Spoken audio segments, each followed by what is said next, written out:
Drought continues to tighten its grip across large parts of the country, with millions of Kenyans facing worsening food and water shortages. The latest assessment of the National Drought Management Authority shows conditions in arid and semi-arid areas have continued to deteriorate. Even as the government steps up response measures, at least 23 counties in arid and semi-arid land areas are at risk of being affected by the drought. Clement Masombo has details. At least 23 counties in Kenya's arid and semi-arid lands are currently affected by drought, according to statistics unveiled by the National Drought Management Authority from December 2025 to early January 2026. The authority reports that at least 1.8 million people were food insecure in December, with projections showing the number could rise to close to 2.4 million if conditions fail to improve. Mandera County is already in the alarm phase, meaning drought conditions there are severe and require urgent intervention. 9 counties are in alert phase, where drought risks are emerging and livelihoods are under an increasing pressure. 13 other counties remain in the normal phase, but NDMA warns that conditions are worsening. Some counties continue to experience worsening drought conditions following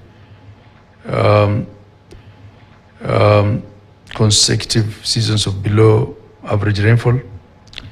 We can actually say in most of the Asal counties, the last season, the short rains, which we usually have between October and December, has completely failed.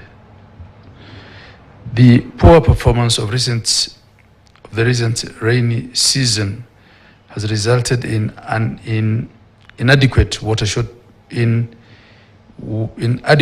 recharge, deteriorating rangeland conditions, reduced agricultural production, increasing humanitarian. On Wednesday, Deputy President Professor Kithure Kindiki held a consultative meeting with the Council of Governors and Development Partners at his current residence in Nairobi to discuss the drought situation and response strategies. The DP assured Kenyans that there is no need to panic, saying the government has elaborate plans to provide enough food for both human consumption and livestock up to July this year. He said the government has already released a total of 6 billion shillings to support drought intervention programs across the affected areas.